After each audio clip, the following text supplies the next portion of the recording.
Não vai iniciar, não. Esse Teams dá uma benção. Deixa eu mostrar aqui que iniciou. Pronto, iniciou. Vamos iniciar a disciplina de análise das demonstrações contábeis.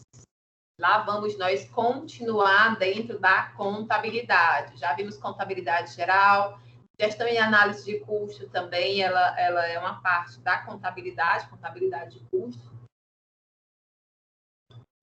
Claro que a gente analisou, mas na perspectiva de gestão, né? Não de contador, mas...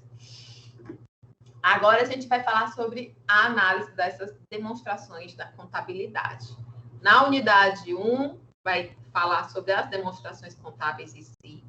Depois a gente vai passar para a parte de análise, para fazer uma avaliação do desempenho, porque essas demonstrações, elas têm o objetivo de existirem, né?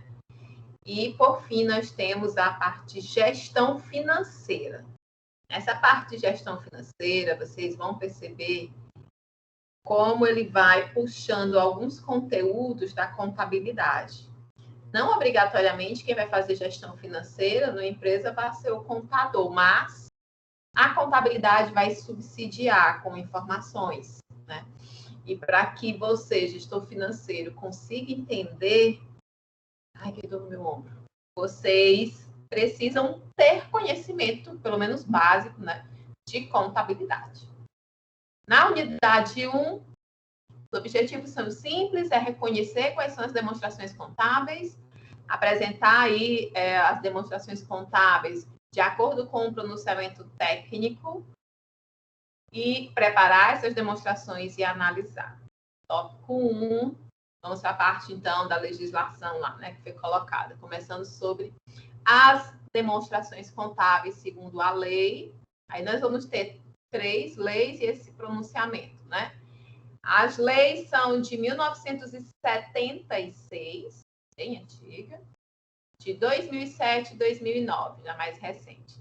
Essa de 1976 veio representar uma revolução no campo da contabilidade, porque ela introduzia muitas técnicas. E esse cenário teve uma nova roupagem em 2007, com essa lei 11.638, e depois, em 2009, quando foi promulgada a lei 11.941, assim também como esse pronunciamento técnico aí.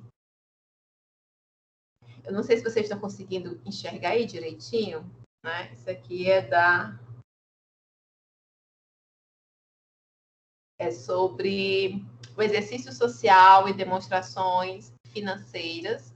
Ele vai falar, por exemplo, que o exercício social ele tem que ter a duração, ele terá a duração de 1 ano e a data do término será fixada no estatuto. Eita, a menina caiu. As demonstrações financeiras ao fim de cada exercício social, né? Geralmente ali 31 de dezembro.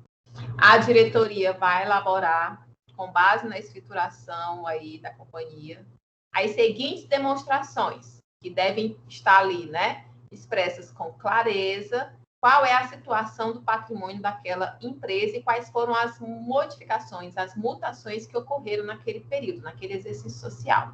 Então, tem que estar lá balanço patrimonial, a demonstrações dos lucros ou prejuízos acumulados, demonstração do resultado do exercício e demonstração dos fluxos de caixa. E se for uma companhia aberta, né, também vai ter que demonstrar aí o valor adicionado. Essas demonstrações, elas podem ainda ser complementadas por notas explicativas. A gente já, na parte de contabilidade geral, né, tivemos contato com essa questão das notas explicativas, que às vezes vem ali nas demonstrações, como o próprio nome já diz, né, trazendo ali detalhamentos, né, tentando explicar algum fato que ocorreu de forma mais pormenorizada. Então, os demonstrativos obrigatórios para todas as sociedades que estão aí sujeitas dentro da tributação do lucro real, aí a gente vai lembrar lá do que nós vimos do direito, na disciplina de direito tributário, lembra? Que nós vimos os regimes de tributação, Tem aquele que é pelo lucro real, tem o do lucro presumido, tem o simples. Né? Se for uma empresa pelo lucro real, tem que ter ali o balanço patrimonial, demonstração do resultado do exercício, assim como também a demonstração dos lucros ou prejuízos acumulados. Depois a gente vai ver, né, quais são, só para vocês saberem aí os nomes. E aí o balanço patrimonial ele vai ter como finalidade tentar demonstrar a posição financeira e patrimonial dessa empresa naquele determinado momento. A gente lembra que a gente fez até uma analogia que o balanço patrimonial ele é como se fosse uma fotografia, né? Daquele momento em que ele foi feito. Depois que foi feito, já pode ter mudado. Tá? Então, por isso que faz questão de frisar que é num determinado momento.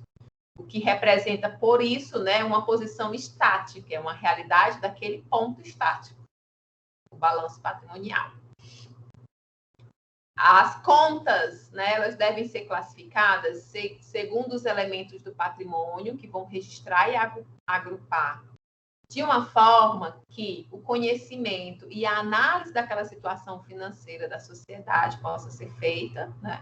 Para o ativo, as contas devem estar dispostas em ordem decrescente de liquidez, quanto maior a liquidez, mais em cima ela vai estar, né? Por isso nós vamos ter o primeiríssimo caixa. Primeiro item ali do balanço patrimonial lá dentro do ativo, que nós vamos ter aquele que tem o maior grau de liquidez, vai ser o caixa, depois ele vai descendo à medida que vai tendo o menor grau de liquidez. Já no passivo, a gente lembra que a ordem com que são dispostos lá vai ser uma ordem com relação ao grau de exigibilidade, também decrescente. Mas aqui o que vai contar é a data de vencimento, que é que está ali mais próximo, que é que eu tenho que pagar primeiro. Vai ser exigível, exigido logo. Aqui um balanço patrimonial, a gente vai ter ativo, passivo. Dentro do ativo temos ativo circulante, realizável a longo prazo, o permanente. Dentro do permanente, nós podemos ter aí investimentos, imobilizado. Lá no passivo, tem o passivo circulante, o exigível a longo prazo, e os resultados de exercícios futuros. E aí, lá dentro do patrimônio líquido, né, vai estar descrito lá, indicado qual é o capital, quais são as reservas de capital, reservas de lucros, inclusive, né, até mesmo os prejuízos, se tiverem, vão estar também lá. E aí, obviamente, nesse momento aqui, se for preciso, o contador, quando estiver fazendo seus registros, né, ele pode se utilizar das notas explicativas para trazer ali mais alguma informação que ele julgue pertinente que seja colocado ali à parte. Com as modificações trazidas pelas legislações mais recentes, de 2007 e 2009, houve aí uma segregação do ativo e do passivo da seguinte forma, nos seguintes grupos, onde o balanço patrimonial lá no ativo vai ter ativo circulante e não circulante, realizável a longo prazo, investimentos imobilizado e também o intangível, né, que é aquilo que a empresa possui como um patrimônio, como um ativo, mas que não podemos tocar, que não existe de uma forma corpórea, como, por exemplo, o valor da marca, né? Lá no passivo mais o patrimônio líquido, vai ter o passivo circulante, e também, como no ativo, vai ter o passivo não circulante. Tudo isso a gente já viu em contabilidade geral, né, gente? É praticamente uma revisão, mas vamos lá. Novamente, vai ter, então, aí capital social, reservas de lucro, prejuízos acumulados, ajustes de avaliação patrimonial, que foi feito em algum momento. E aí, para além do balanço patrimonial, nós também temos as demonstrações contábeis. A demonstração do resultado do exercício, que ambos são demonstrações contábeis, né? A demonstração do resultado do exercício, a DRE, que é uma peça relevante dentro da dinâmica patrimonial, porque ela que vai informar a receita bruta da empresa. O custo para obter aquela receita, assim como as outras despesas operacionais. E ali vai ser evidenciado também se houve lucro. Nós também já vimos DRE lá dentro da disciplina de contabilidade geral, até agora nenhuma grande novidade. Tudo que eu estou colocando aqui, na verdade, nós já vimos, mas a disciplina, né? O conteúdo da disciplina, ele vai fazendo uma releitura. Coloco aqui o que a legislação fala, então, sobre essa demonstração do resultado do exercício, porque como a gente tem visto, a gente tem até pesquisado, né? Essas empresas, elas utilizam ainda a contabilidade, essencialmente naquilo que elas são obrigadas a utilizar. Então, é importante conhecer aí o que a lei fala. Com relação à demonstração do resultado do exercício, ele indica o que é que tem que estar discriminado. Tem que estar lá qual foi a receita bruta de vendas ou então serviços, as deduções, os abatimentos, os impostos. Tem que ter também a receita líquida dessas vendas e desses serviços, o custo das mercadorias e o lucro bruto. Tem que ter as despesas com as vendas, que você gasta para vender, né? As despesas financeiras, deduzidas daí das receitas. Também você vai elencar as despesas gerais, as despesas administrativas e outras despesas que sejam operacionais, né? Que foram necessárias para você conseguir vender o seu produto.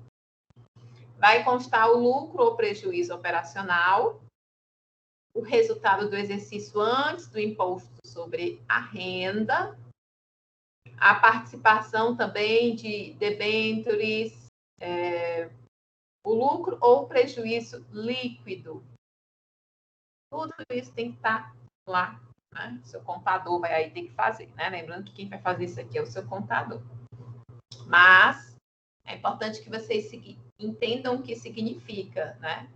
O que tem que ter, o que tem que ter e o que é isso que está lá. Mas que vocês não vão operacionalizar, é importante conhecer.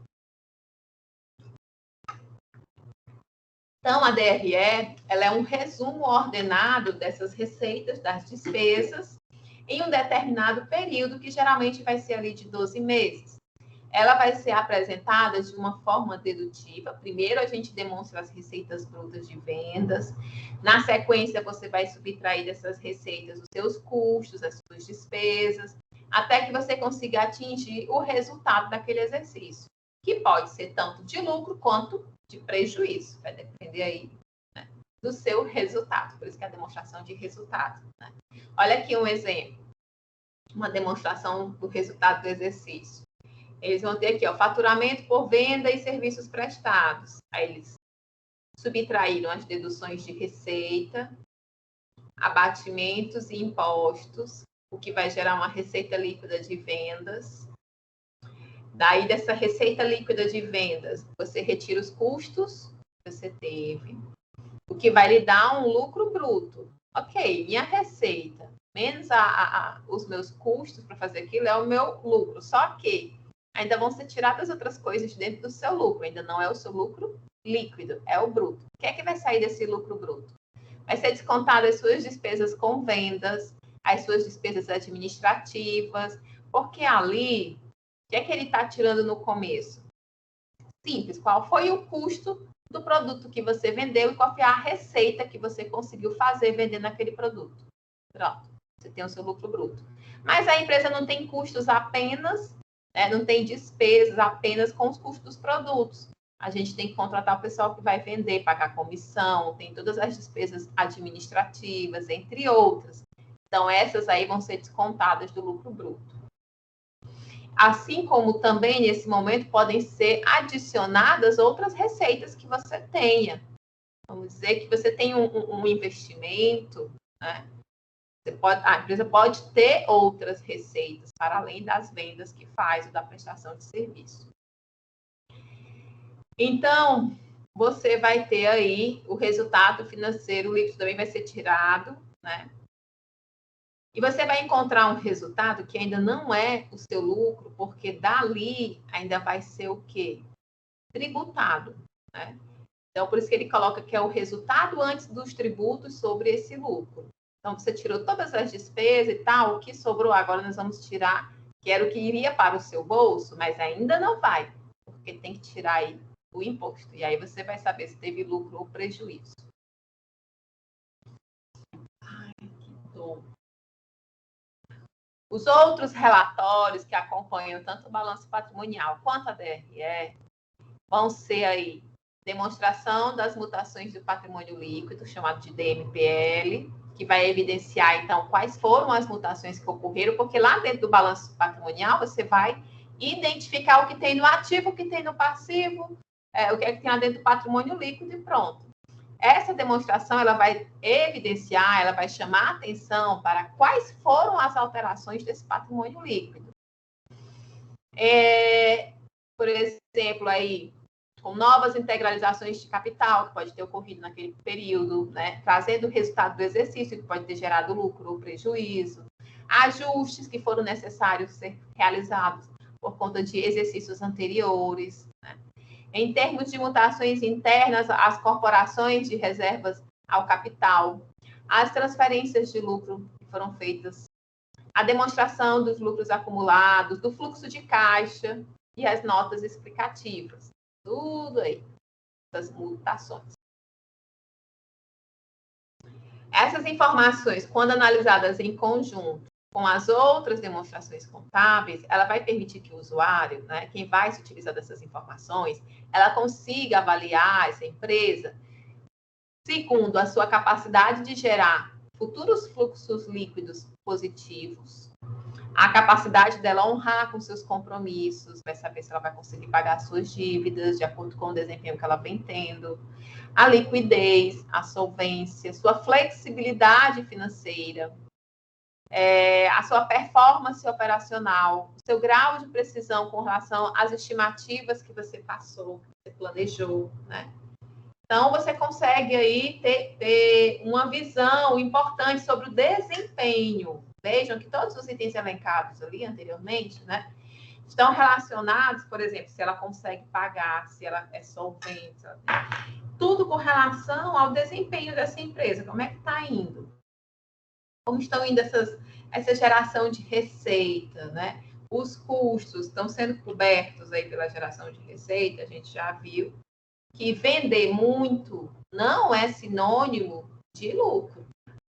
Você pode estar vendendo muito, mas você pode estar com os custos elevados, você pode ter outras despesas aí que estão comendo o seu lucro. E com isso, você está trabalhando e não está evoluindo, não está saindo do lugar. Então, esse balanço patrimonial, essa DRE vai ser muito importante, porque a partir dali você vai conseguir interpretar como está sendo esse desempenho. E, obviamente, né, vai poder direcionar no momento aí de tomada de decisão do que fazer daí em diante, para o próximo exercício, né? Tentar identificar onde estão as situações, como é que eu vou dizer, de restrição. As notas explicativas estão comentadas, né? Elas não são consideradas como relatórios legais, tá bom? Porém, elas são obrigatórias, porque elas vão complementar os dados do balanço patrimonial, que vai requerer aí, às vezes, um maior detalhamento da sua origem, do prazo, porque lá dentro do balanço patrimonial você não vai explicar nada, você vai indicar o que é o valor. Pronto. Agora, se você precisa trazer detalhamento sobre o que está posto lá, aí você vai utilizar a nota explicativa. O que ele está querendo dizer é que sozinha a nota explicativa ela não é um relatório. Ela vai complementar um relatório, vai complementar o balanço. E aí, novamente, a lei ela se remete, tá, às notas explicativas. Então, ela está prevista em lei, ela é regulamentada. Não é da cabeça da gente. Se eu botar aqui uma nota de rodapé, como é que fica, né? Então, essas notas explicativas, elas devem conter informações precisas e controladas e também as relações das sociedades com a companhia, indicando a denominação dessa sociedade, o seu capital, o seu patrimônio líquido, o número e espécies e classe das ações com relação a que vendem ações, né? Lucro líquido, montante de receitas, A lei induz a ampliação do número de notas, então ela incentiva, quando for necessário, para que você consiga trazer o devido esclarecimento, né, das obrigações e do resultado, para que fique muito claro, para que qualquer pessoa que pegue aquilo consiga fazer, não tenha que estar toda hora perguntando isso aqui é de quê, isso aqui vence quando, isso aqui vai até quando, né? Assuntos que podem ser importantes para ser reportados numa nota explicativa.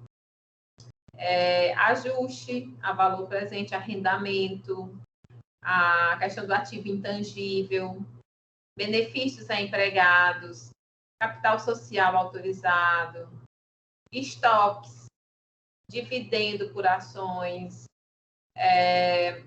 ativo não circulante mantido para venda e outros, né?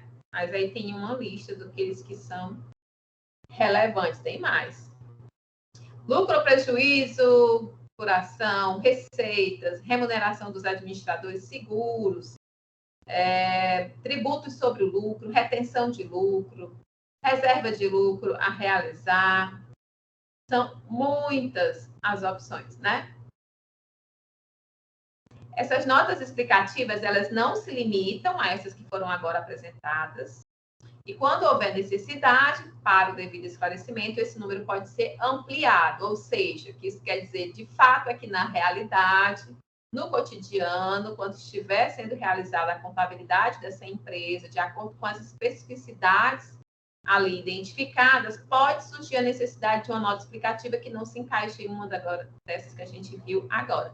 Ali vai ter um norte, né? Mais ou menos quais são, mas não se limitam apenas àquelas.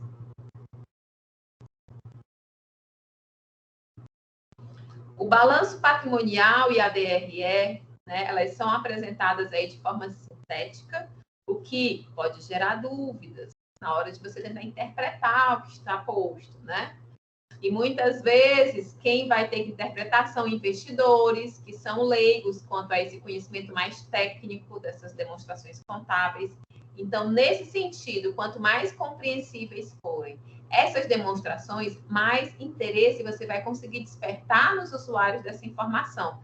Daí a importância da nota explicativa. Imagine que você está levando essa DRE ou esse balanço patrimonial no momento em que você está tentando conseguir investimentos com outras pessoas, com um sócio, com outra empresa, sei lá qual o objetivo, mas você está querendo demonstrar que a sua empresa ela tem um desempenho, né, que vá chamar a atenção positivamente daquela pessoa para ela investir naquela empresa.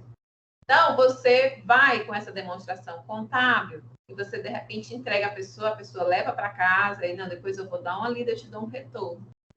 Só que a pessoa não vai ser um contador, por isso aí é tão relevante trabalhar com as notas explicativas.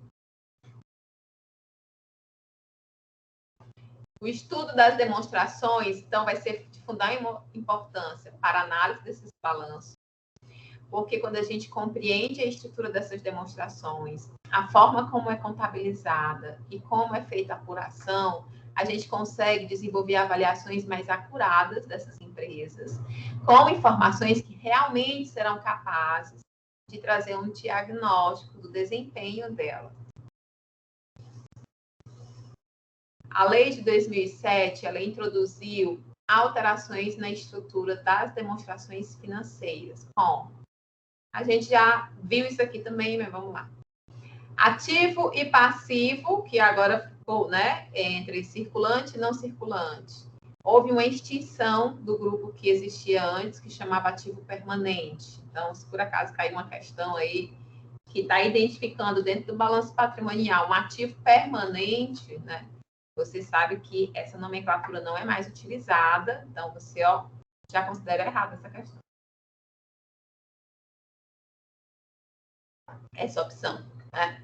Houve também a extinção lá de receitas e despesas não operacionais e houve uma criação de um subgrupo chamado ativo intangível, que fica dentro do ativo não circulante. Houve também a criação da conta ajuste de avaliação patrimonial dentro do balanço do patrimônio líquido.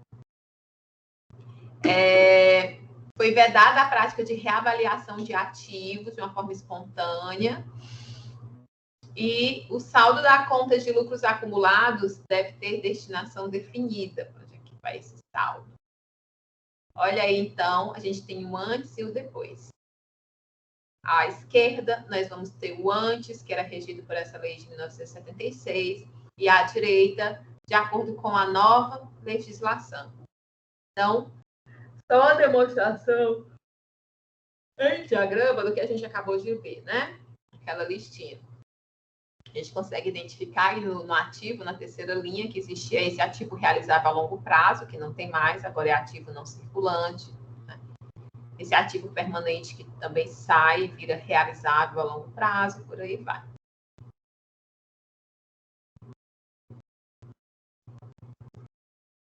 Gente, eu tô com uma dor insuportável no meu braço. Ando cansada, começou do nada, nem fiz nada com ele hoje. Quase como se você tivesse batido, sei lá, carregado muito peso, uma dor. Tá apertando.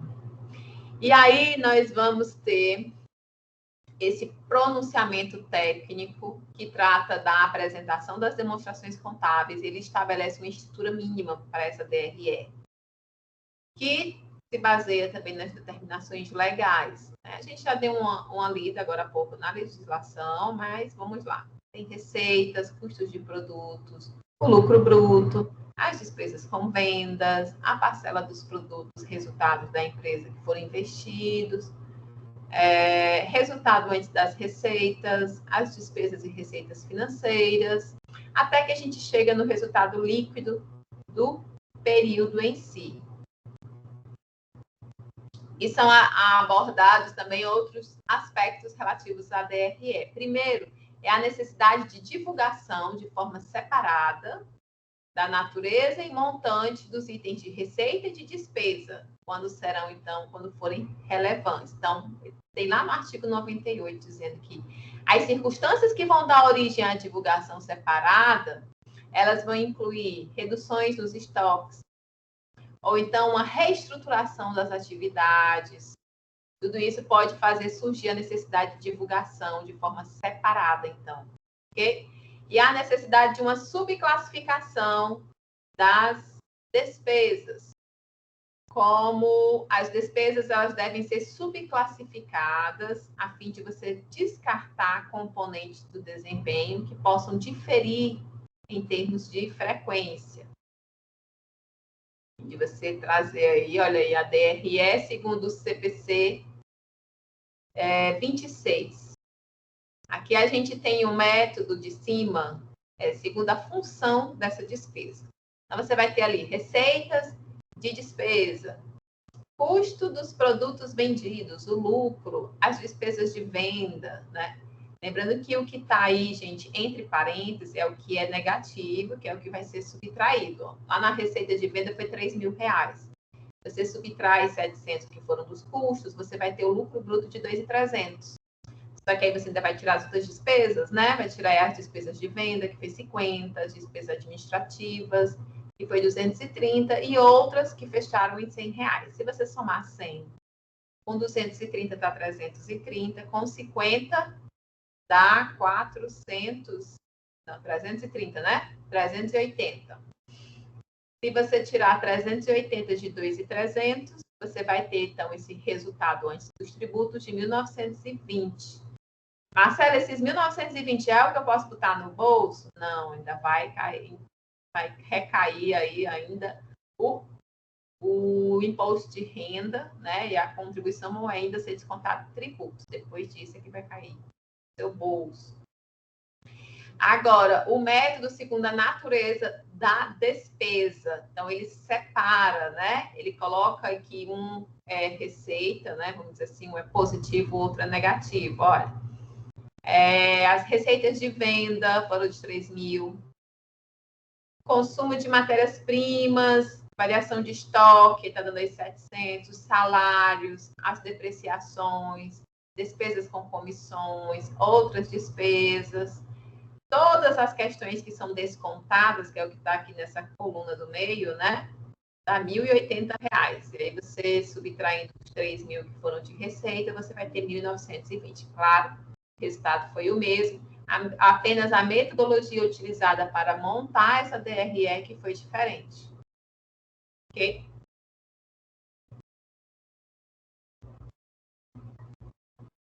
E aí ele vai dizer que, de qualquer forma, a legislação brasileira ela acaba induzindo diretamente a demonstração com as despesas por função, que é a parte lá de cima, ó, esse método de cima, é que a legislação brasileira acaba incutindo aí para ser feita. Método da função da despesa.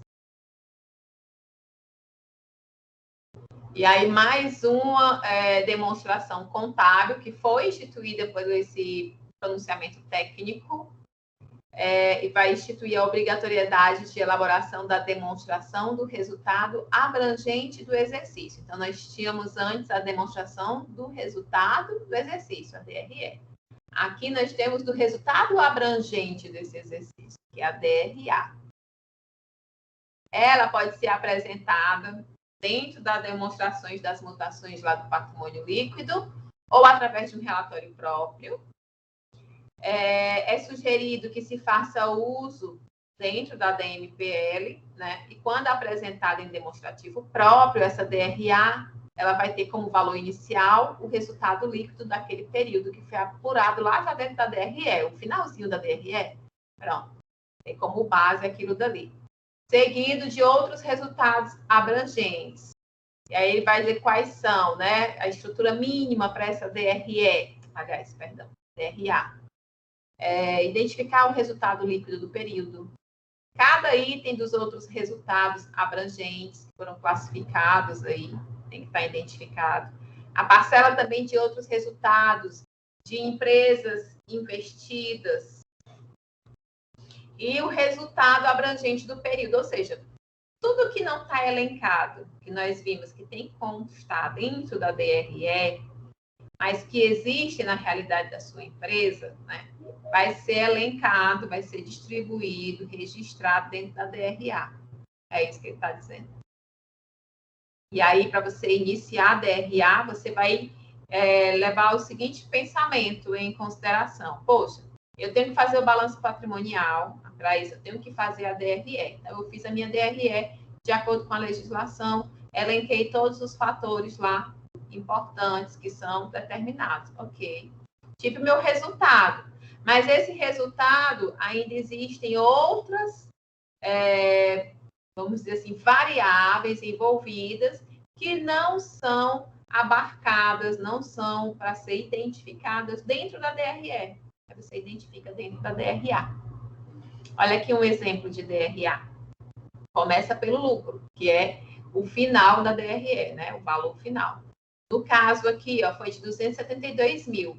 E aí, o que foi que ele foi demonstrando aqui, que não foi demonstrado dentro da DRE?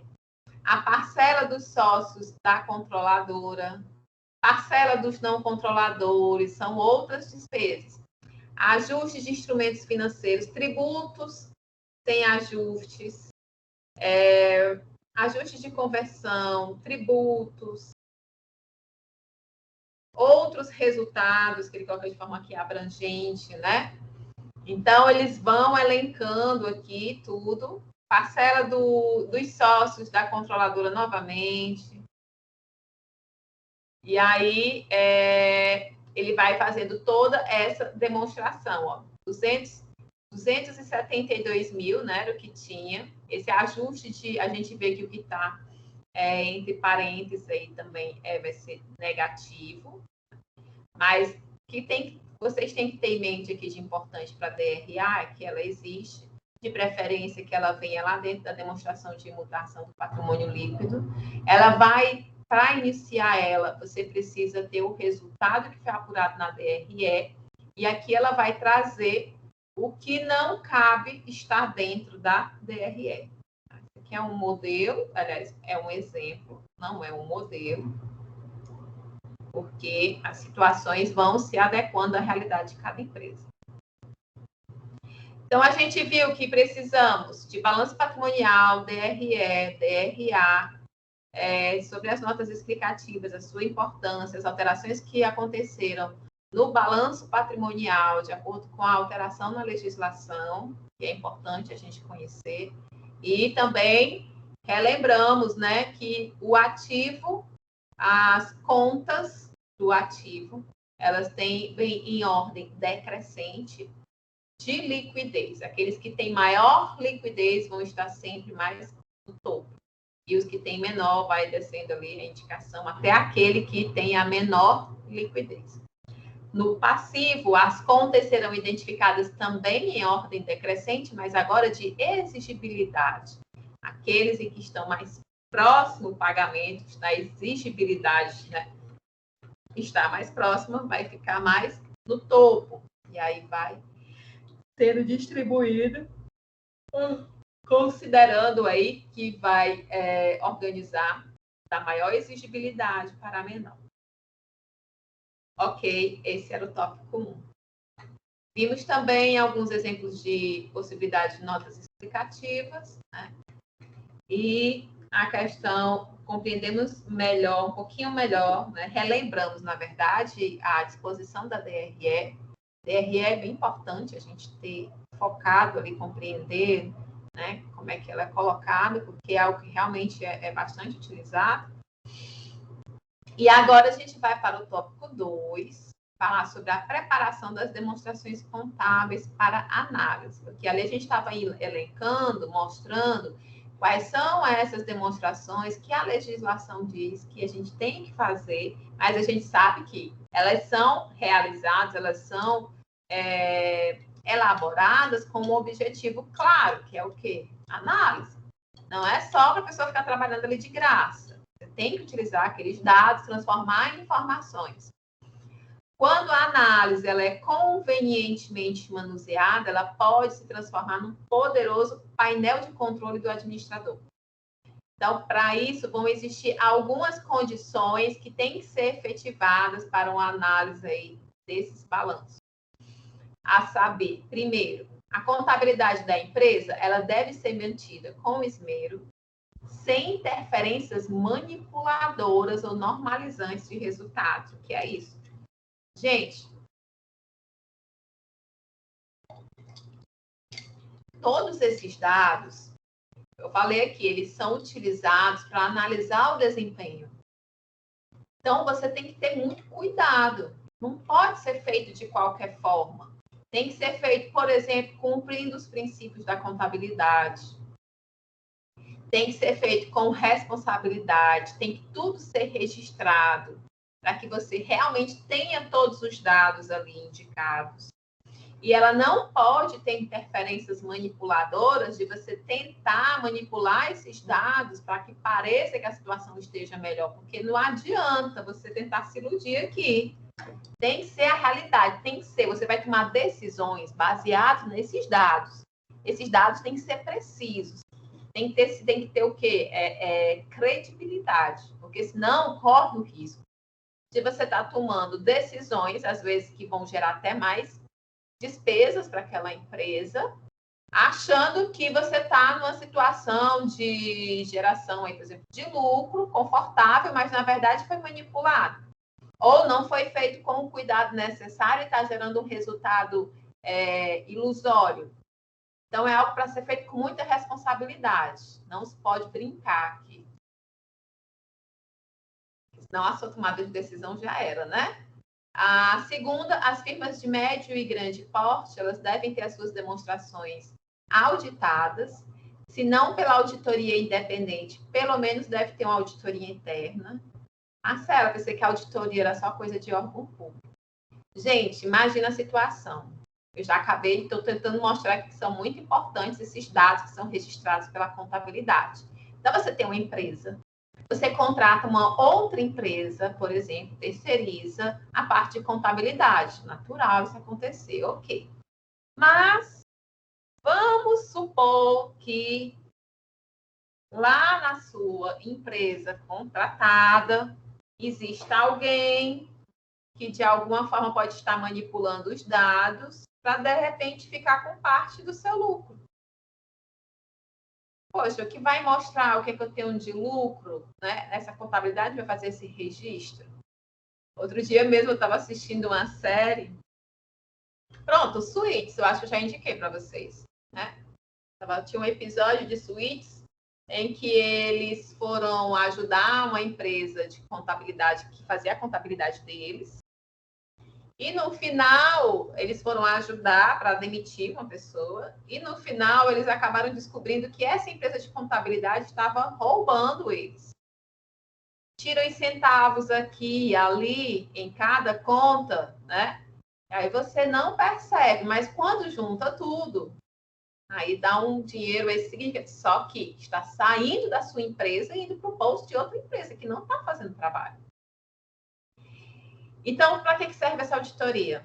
Você contrata uma terceira pessoa, né, uma terceira empresa, que vai lá na sua empresa contratada ou no setor de contabilidade, caso você tenha dentro dessa empresa já um setor de contabilidade. Essa terceira pessoa, que não pertence nem ao meu quadro de funcionários, nem ao quadro de funcionários dessa empresa de contabilidade, vai fazer uma auditoria nessas contas.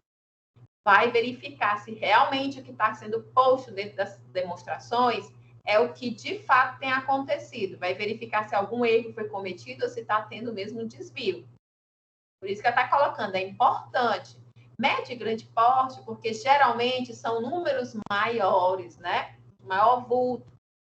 São mais transações. Então fica mais difícil de você mesmo estar fazendo esse acompanhamento. Por isso é importante você ter ali.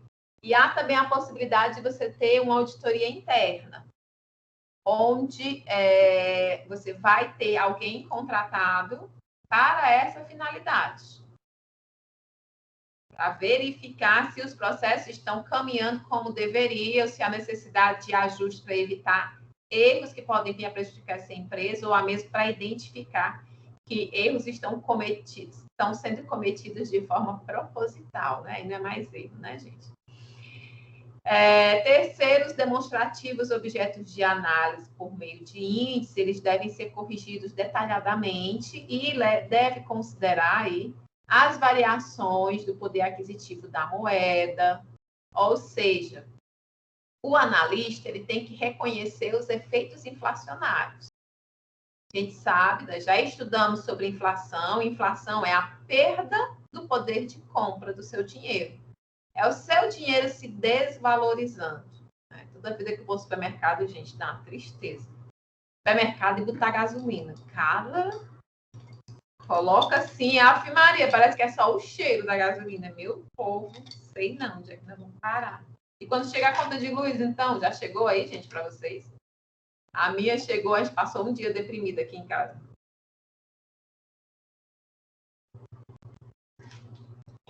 Nunca paguei energia tão cara na minha vida, Jesus. Vamos lá. Então, dentro desse processo aí, tem que se considerar esses efeitos inflacionários, porque isso vai influenciar no seu lucro. Quando você iniciou o seu exercício, a inflação era uma, quando você termina aí já é outra. Então, você, de repente, comprou o seu lucro, né? Não, vamos dizer assim, não significa o mesmo que era considerado há um tempo, por exemplo, na disciplina de mercado de capitais, né? Tem um exercício em que uma pessoa juntou dinheiro por toda a vida, cerca de 30 anos. E aí, ao fim, né, no momento de aposentadoria, ela tinha na conta mais de 5 milhões de reais. Só que tinham se passado 25 a 30 anos. A inflação, ela existe. Então, aqueles 5 milhões que a pessoa tinha juntado, na verdade, se a gente considera a inflação, era como se ela tivesse juntado apenas cerca de 1,5 milhão de reais. Marcela, 3,5 milhões se foram em inflação. Por quê? Se ela tivesse aqueles 5 milhões 30 anos atrás, ela poderia comprar que 5 milhões comprava naquela época. Só que 30 anos depois, esses 5 milhões só compra o que seria 1,5 milhão, mais ou menos. Então, tem que se considerar o processo inflacionário. A preparação das demonstrações. Se a gente quiser apurar a verdadeira taxa de rentabilidade obtida aí pela atividade dessa empresa, a gente tem que reclassificar tanto as despesas financeiras quanto as receitas financeiras no grupo que ele chama de não operacional. Aí ele vai apresentar aqui um caso de reclassificação. Vamos lá. Duplicatas descontadas. De acordo com a legislação, as duplicatas descontadas, elas vão ser classificadas dentro do ativo circulante como uma conta redutora do ativo. A gente sabe que reduz, né, gente? Porque nós pegamos essas duplicatas, levamos até o banco, fazemos um tipo de financiamento ali, né, de empréstimo, onde o banco fica com as minhas duplicatas e me devolve o dinheiro, só que ele cobra um juros em cima disso. Então, as duplicatas descontadas deverão ser reclassificadas no passivo circulante, pois, de acordo com as suas peculiaridades, ainda há o risco da empresa ter que reembolsar aquele dinheiro que ele obteve, caso o cliente não liquide a sua dívida com o banco. Então, ele foi lá, pegou as duplicatas que ele recebeu do cliente, deixou no banco, pegou o dinheiro em troca daquilo, mas e se o cliente não pagar a dívida ao banco? Né? Então, é isso que ele está colocando.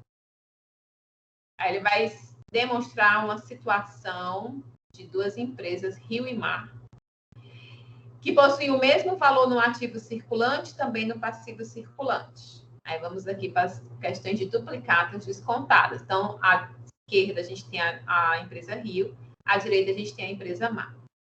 No ativo circulante, ambas têm R$2.000, aí tiveram a entrada de 200. Né? No passivo circulante, ambas têm um valor de R$1.000. Só que na empresa Rio, né, eles têm ali duplicata descontada de 200, o que vai lhe dar um total de R$2.000 dentro do seu ativo. E o passivo foi R$1.000. Na empresa Mar, eles tiveram ali um empréstimo de 200. Ó, gente, desligou aqui. Então, veja, eles não se livraram das duplicatas deles. Né? Por isso que o ativo deles está R$200 a mais do que da empresa Rio. Eles pegaram ali um empréstimo, então aumentou o seu passivo para 1.200. Então, nós temos duas situações. Se a gente observar a situação patrimonial dessas empresas, a gente vai ter o seguinte. A empresa Rio, né, a gente faz aquela continha de dividir o ativo pelo passivo, o ativo circulante, né? O ativo circulante da empresa Rio é 2.000 e o passivo é 1.000. Tá? Então, um índice aí 2. Guarda aí. Na empresa Mar, a gente vai ter 2.200 de ativo e 1.200 de passivo. Se a gente divide os dois, dá 1,83. Analisando, então, essas duas, a gente observa que as duas, elas tinham a mesma situação financeira, ambas tiveram ali uma entrada de igual valor, porém, com operações diferentes. Uma foi com duplicata descontada e a outra foi com empréstimo, certo? O que gerou lançamentos contábeis também diferentes. E, consequentemente, a situação da empresa Mar demonstra que ela tem uma menor capacidade de pagamento em relação com a empresa Rio. Então, o que ele fez aqui? Ele fez um demonstrativo para analisar empresas com perfis, né, contábeis idênticos. Ambos tiveram a mesma entrada de recurso de R$200, só que um utilizou a duplicata descontada, o outro pegou um empréstimo. Quando fez isso, né, ele diminuiu essa relação que existe entre o ativo e o passivo circulante, que vai calcular ali a questão que a gente viu se a empresa está mais confortável. Imagina essa empresa aí que deu o número 2, né, ela tem uma capacidade maior de arcar com o seu passivo do que a empresa Mar. Não que a empresa Mar não tenha, mas ela está numa situação mais confortável, a empresa Rio. Aí ela fez agora Se reclassificarmos o balanço da empresa Rio, a gente vai ter o seguinte, vamos lá, empresa Rio. Ativo circulante de 2.000, entrada de 200, e aí agora as duplicatas descontadas foram lá para dentro do passivo e ficou uma situação de total de ativo 2.200, total do passivo 1.200. Mesma situação idêntica da empresa MAR. Então, agora, essas empresas elas possuem o mesmo endividamento e a capacidade de pagamento de cada uma também vai ser a mesma, de 1.83, tá? E o endividamento vai ser igualzinho aí para as duas empresas.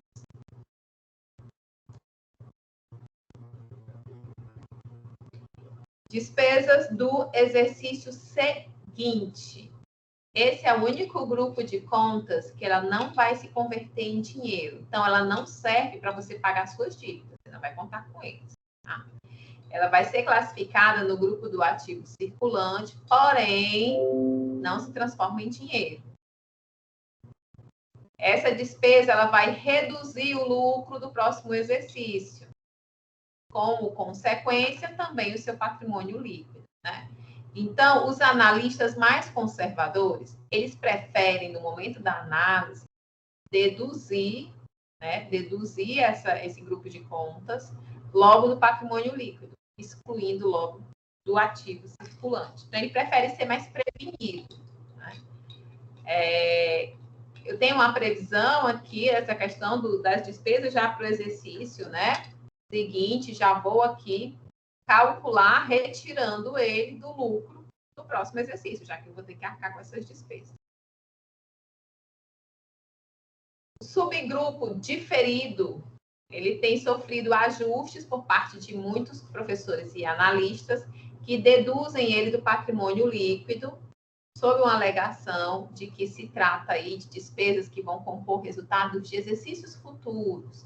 Então, também, na mesma situação anterior, vamos diminuir o patrimônio líquido. Então, aí é o não circulante. E os resultados de exercícios futuros? Aí uma medida provisória, que é de 2008, em conjunto com a lei de 2009. Com isso, esse grupo ele desapareceu, esse dos exercícios futuros, como um grupamento de contas do balanço patrimonial. Os saldos existentes aí, se classificáveis corretamente, segundo a legislação anterior, elas vão para o passivo não circulante e vão estar devidamente destacadas as receitas e também as despesas.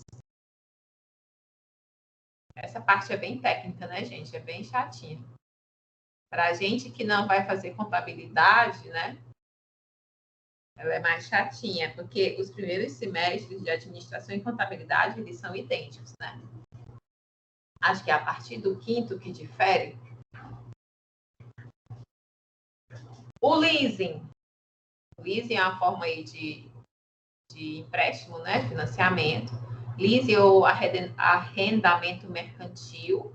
É uma operação de financiamento que vai facilitar ao empresário acesso a bens de uso que são necessários para o funcionamento da sua empresa. Então, às vezes, você não obrigatoriamente vai comprar a máquina que funciona ali, que faz os bens que você vende, né?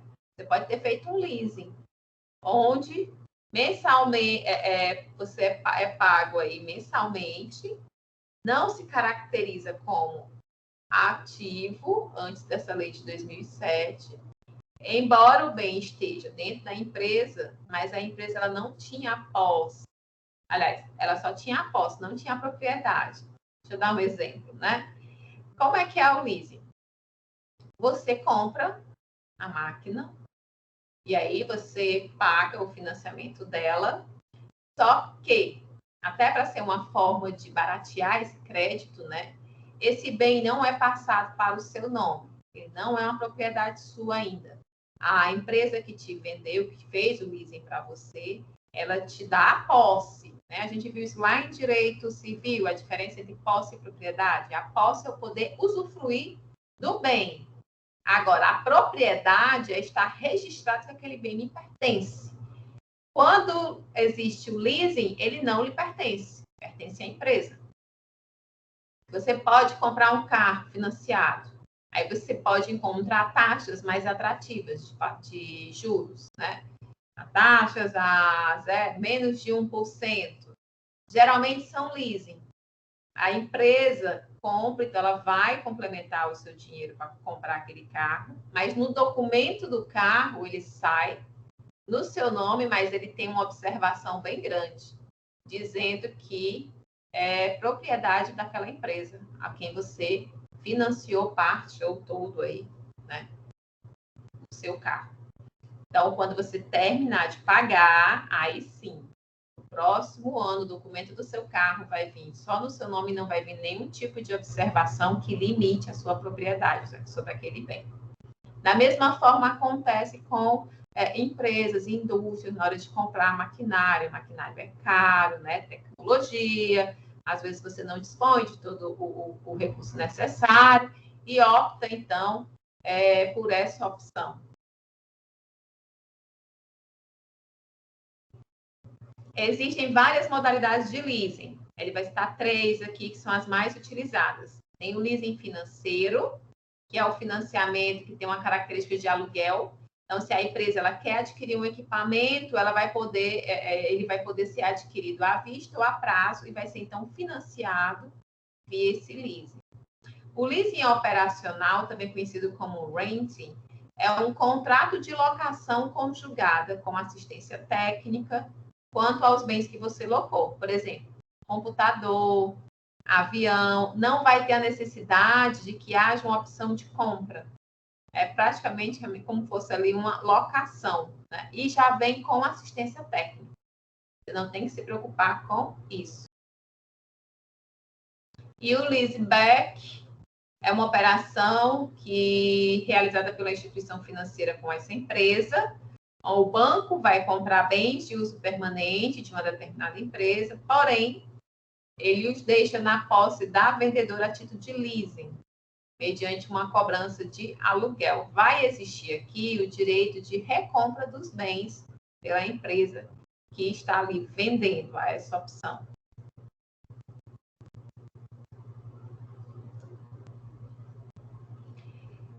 Receitas financeiras e despesas financeiras. Gente, tudo isso aqui são informações que eu estou falando, mas você está falando de leasing, de empréstimo, né?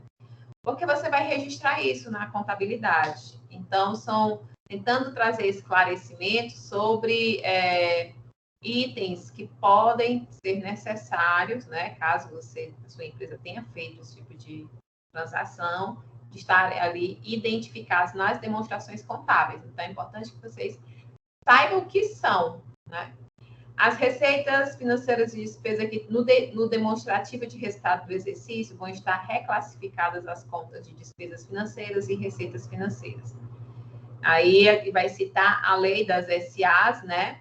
De capital aberto, as despesas e receitas financeiras vão estar classificadas no grupo de contas operacionais. No entanto, quando você for analisar com foco gerencial, elas devem ser transferidas para o grupo de receitas e também de despesas não operacionais. Então, a realidade é que para você registrar, vai fazer de uma forma, e quando você for gerar um relatório para a sua análise, para o seu momento de decisão, aí você já coloca em outro grupo. Esse procedimento vai nos levar a obter o lucro operacional efetivamente apurado pela atividade principal da empresa, sem inclusão de rendas financeiras. Que é isso? A sua empresa, vamos dizer que você tem uma loja que vende, vamos dizer o negócio das quentinhas, pronto. Vende quentinhas, prepara e vende. E aí, essa demonstração, ela vai estar, o seu lucro, né? Ela vai estar obtida, por exemplo, com inclusão de outras receitas que você teve para além das vendas da quentinha. Vamos dizer que a sua empresa possui um galpão que está alugado, ou você teve um lucro e investiu em ações de outras empresas, e aquilo vai te gerar um retorno financeiro. Então, esses retornos que não são decorrentes das atividades que geraram receita da sua atividade principal, que é a venda da quentinha, durante aquele exercício, né, elas vão ser retiradas para que você possa analisar como foi o seu desempenho realmente das suas vendas, dos seus custos, das suas despesas, da sua atividade principal. Porque a empresa ela vai ter aí mais de uma fonte de renda. Basicamente é isso. Você está aplicando o seu dinheiro e ele está rendendo. Está te dando um retorno, mas para questões gerenciais, para você definir se precisa baixar custos, se precisa investir em partes específicas, setores específicos da sua empresa, até comprar um maquinário e tudo mais, se você precisa agir mais na questão das vendas, não estão se sustentando, se você quer perceber se a atividade principal da sua empresa ela realmente está sendo lucrativa, para você poder fazer essa análise, para tomar suas decisões, você não vai considerar na sua demonstração de resultado essas receitas extras que a empresa tem. É isso que ele está dizendo. Você vai considerar, então, só o que está relacionado à elaboração, né, vamos dizer assim, aí das suas quentinhas, as vendas e só. Ainda com relação a esse momento de preparação dessas demonstrações contábeis, né, existem aí a gente considerar que o ativo ele é composto de todos os bens, todos os direitos de propriedade e de controle da empresa, que vão ser avaliados em dinheiro e que representam benefícios presentes ou mesmo futuros para essa empresa. Então, os bens, nós vamos ter aí elencadas as máquinas, terrenos, estoque, dinheiro, ferramentas, veículos, instalações e por aí vai. Nos direitos, né, você já sabe, mas vamos lá repetir. Tem as contas a receber, as duplicadas, os títulos, tudo que você tem aí que outras pessoas, vamos dizer assim, lhe devem, né, que você vai receber. Inclusive tem aí, ó, ações, títulos. Se o bem ou o direito ele não for de propriedade da empresa, normalmente ele não vai constar no seu ativo, porque a empresa ela só tem a posse, não tem a propriedade. Vamos dizer que tem a questão lá da máquina, né? Ou mesmo um veículo que você comprou por leasing para fazer entregas, mas não é sua propriedade ainda, não está lá dentro. No passivo, né? O passivo, de uma forma mais simples, ele vai evidenciar toda a obrigação, todas as dívidas que a empresa tem com outros, e a gente vai ter as contas a pagar, os fornecedores, os salários a pagar, né? Funcionários. O passivo, então, ele é uma obrigação exigível, ou seja, no momento em que essa dívida vencer, vai ser exigida, ou seja, vai ser reclamada a sua liquidação. Você vai ter que pagar.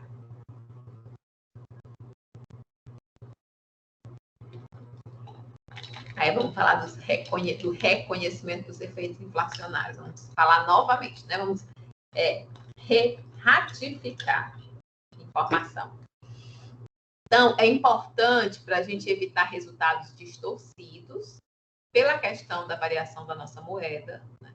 Então, primeiro, o analista ele tem que definir qual vai ser o indicador econômico que ele vai utilizar. Se eu vou considerar a inflação, a gente sabe que tem mais de um índice.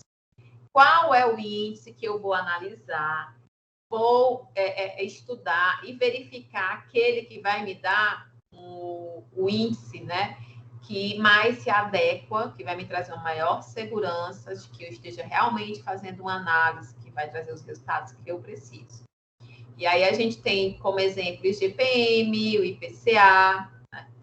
Então, o primeiro passo é definir qual vai ser o indicador econômico que eu vou utilizar, porque eu não vou sair tentando contar, fazer as contas, né, para saber quanto foi a inflação daquele período. Não, eu vou utilizar indicadores econômicos que já são desenvolvidos por outras instituições, outras entidades, para esta finalidade.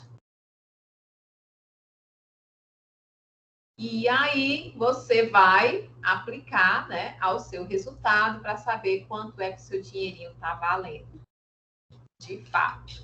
Até vocês lembram quando vai ser feito a questão do PIB, que é o Produto Interno Bruto, né? Quando o próprio governo ele vai fazer essa análise, Ao fim, ele desconta a inflação, óbvio que ele escolhe também um índice, desconta a inflação, e aí ele tem uma situação real. Eu lembro que na aula de economia traz até um exemplo, que é do PIB de 2015, 2016. Quando a gente analisa o PIB, sem considerar a inflação, o PIB estava positivo.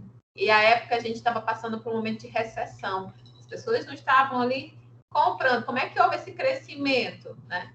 Então, quando desconta a inflação, aí ele fica negativo. Então, por isso que é importante, porque senão você tinha lá um crescimento de 10% no PIB, mas espera aí, nós estamos passando por uma recessão. Como é que a gente cresceu 10%? Não tem lógica. Que algo de errado não está certo. E aí, realmente, o que faltou analisar, contabilizar a inflação. Quando você faz isso, né, você vê que o seu resultado é um pouco menor ou muito menor, dependendo do período que você havia suposto. Suposto não, havia identificado inicialmente. E aí, o último tópico dessa unidade, né, vai falar sobre análise horizontal e análise vertical. Bem tranquilo também, não é muito assunto aqui. Vai dizer que, uma vez preparadas, o próximo passo, uma vez essas demonstrações já elaboradas, né, considerando tudo que a gente já falou até aqui hoje, o próximo passo vai ser a realização dessa análise. Pode ser horizontal, pode ser vertical. A análise, ela mais aponta os problemas que precisam ser investigados do que ela vai trazer soluções, certo? Dá para você identificar aí quais são as problemáticas. A análise horizontal é uma técnica de análise que vai comparar cada item do demonstrativo em cada ano com o valor correspondente do determinado ano anterior, que esse ano anterior ele vai ser como a base. Então, eu tive um resultado em 2020. Agora eu vou pegar o meu resultado de 2021 e vou fazer essa comparação. Olha, o meu ativo circulante era tanto, no ano anterior era tanto, que isso vai significar, existe uma problemática aqui. O objetivo dessa análise é mostrar qual foi a evolução de cada conta de forma isolada. Então, você vai analisar aí se como tem evoluído o seu patrimônio durante aquele exercício, de um exercício para outro, para saber se você está melhorando, está piorando, o que é que precisa ajustar, qual é a real situação. Porque você apenas trazer os resultados de 2021, ok, 2021 eu tive esse resultado, mas o que isso significa? Como eu vou saber o significado disso? Aí eu tenho que transformar os dados em informações. Uma delas é fazer essa análise, comparando com outro ano. Porque o objetivo de toda a empresa é crescer, né, gente? Eu posso ter tido um resultado positivo esse ano, mas é um resultado aquém do que eu tive em 2020. Então, o que aconteceu? Por que o meu resultado, mesmo que positivo, ainda está menor? Onde foi aqui? Vamos analisar as contas. Quais foram as variações que aconteceram? Alguma variou negativamente em relação ao ano anterior? Essa é a parte de análise, porque o balanço ele está apenas posto dados colocados. Para transformar em informação, entra aí, passa primeiro pelo crivo da análise. Então, a análise horizontal vai fazer essa comparação de forma isolada, né, das contas ou de grupo, de um ano em comparação a um outro ano, que é um ano anterior, e vai ser chamado aí, considerado então como o ano base, né, de comparação. A principal finalidade dessa análise horizontal é apresentar o crescimento de itens do balanço e das demonstrações de resultado, a fim de caracterizar tendências. Podem ser tendências positivas, podem ser tendências negativas. É importante que ela pode identificar necessidades de ação. Opa, a gente precisa agir aqui, ou a gente está indo de acordo com o que a gente havia planejado, né? É preciso estar analisando esses dados. A análise horizontal, ela é conhecida por análise de evolução, e para realizar-se ela, você tem que ter alguns cuidados, como os valores objeto da análise, eles devem estar corrigidos, ou seja, tem que considerar a inflação. A inflação, a mesma data. Então, você não pode pegar os valores de 2021 com os 2020 e analisar cegamente, porque a gente sabe, por exemplo, 2021 teve uma inflação bem maior em relação a 2020. Então, é algo que você tem que estar atento para não desanimar e achar logo, nossa, meu resultado foi bem pior. Mas só que teve um item ali, né, que não dependeu de você, que foi a inflação, que aumentou muito. Então, você tem que considerar isso daí. Escolha de um período base, que não será necessariamente o primeiro da série histórica. Então, você vai ter que definir qual é o ano que você vai utilizar como uma base para você comparar os outros. O período base poderá ser o primeiro, o segundo, o último da sua série histórica, ou qualquer outro, desde que ele seja representativo de um exercício normal, com 12 meses.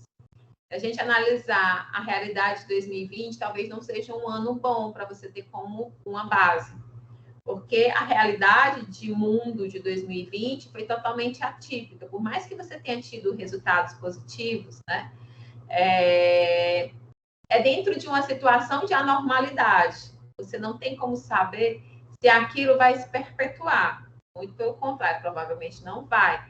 Então, você tem que ter o bom senso de, na hora de identificar qual vai ser o seu histórico base ali, um ano que tenha ocorrido tudo normalzinho, vocês tenham conseguido trabalhar direitinho, não houve uma pandemia, não houve nenhuma situação drástica que, por algum motivo, elevou demais a inflação e tal, para que você diga, olha, no ano normal a gente faz isso. Então, eu tenho que considerar agora os outros anos para saber como é que está essa evolução. E o período base deve ser aquele em que a empresa tem exercido as suas atividades em condições normais, né? Como eu acabei de falar. Essa foi a análise horizontal, bem tranquila, né, gente? É uma comparação entre um ano e outro. Tem que considerar a inflação e escolher um ano base que represente um ano normal, sem variações atípicas, seja no funcionamento da empresa isoladamente ou no que acontece no mundo ou no Brasil. A análise vertical, ela vai permitir inicialmente que o analista ele consiga avaliar a estrutura do balanço patrimonial e da demonstração do resultado do exercício, que ele chama de lógica de balanço. Ou seja, ele vai analisar se a proporcionalidade dos diferentes componentes patrimoniais e de resultados, eles estão se mantendo ao longo dos anos. Ou se existem ali desequilíbrios importantes e que vão precisar de uma avaliação mais minuciosa. Então, a finalidade aqui é avaliar a estrutura dos itens do balanço, assim como da demonstração, como foi a sua evolução no tempo. A comparação dos números é feita com o total do ativo e do passivo, com as vendas líquidas. Mas analise aqui, prestem atenção, que aqui eles estão avaliando a estrutura. Lá nós estávamos comparando resultados. Diferente. Gente, com isso a gente termina a unidade 1, vocês acreditam? Foi de boa?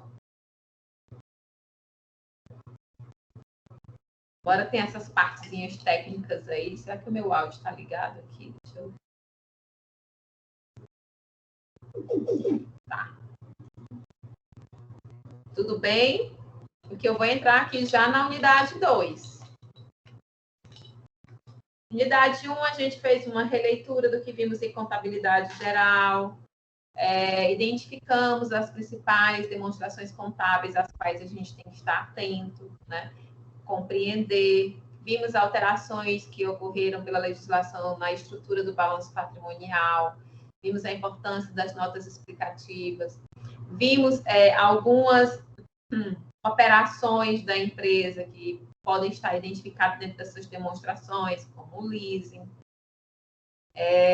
A questão da importância de se considerar a inflação, escolher um índice com o qual vai trabalhar e aplicar o seu resultado para que você tenha realmente um resultado confiável, realmente vai lhe auxiliar no momento de tomada de decisão, né? Vimos aqui as situações de análise, a horizontal e a vertical.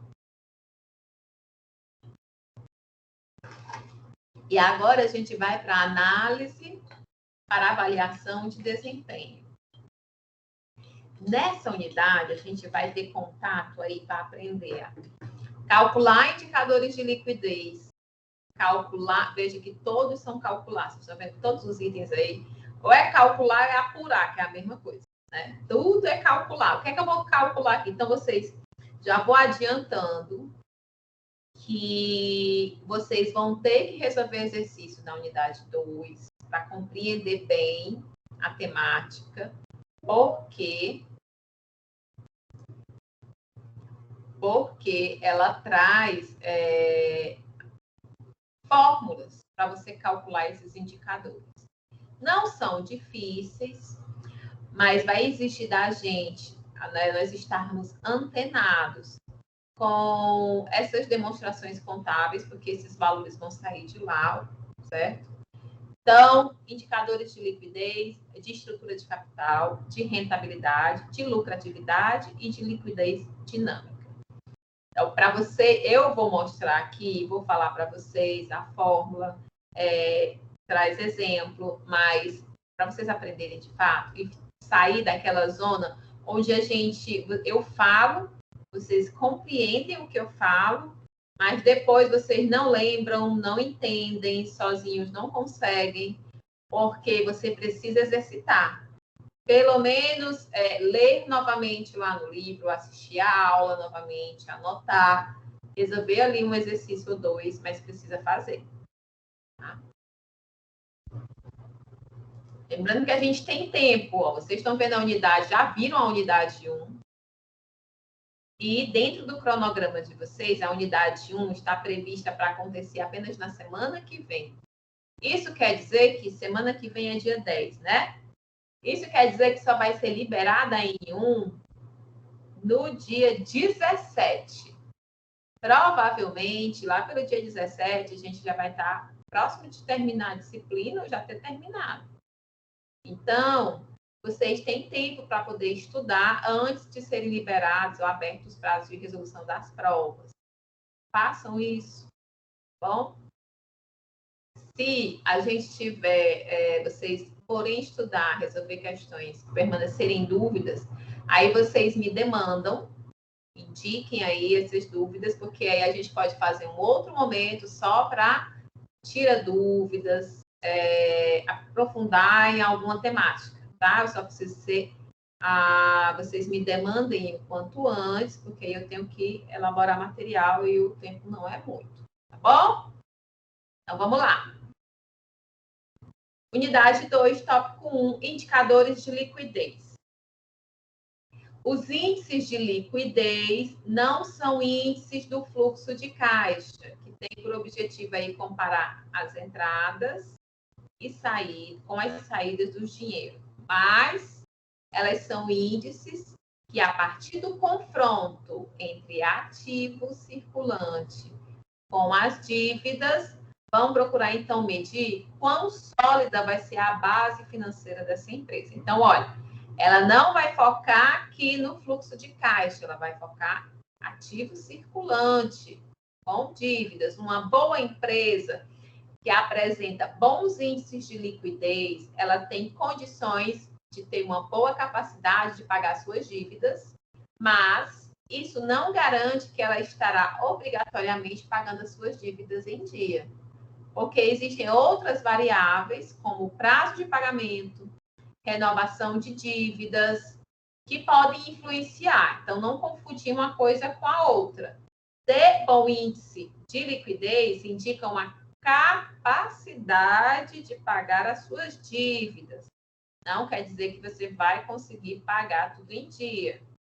É porque, por exemplo, você não vai olhar o ativo circulante, vai ver que tem uma duplicata e você não recebeu no prazo que você precisava para pagar suas contas. Mas, pelo que consta no seu ativo e no seu passivo, você tem uma liquidez você tenha condições, né? Tem uma capacidade para pagar.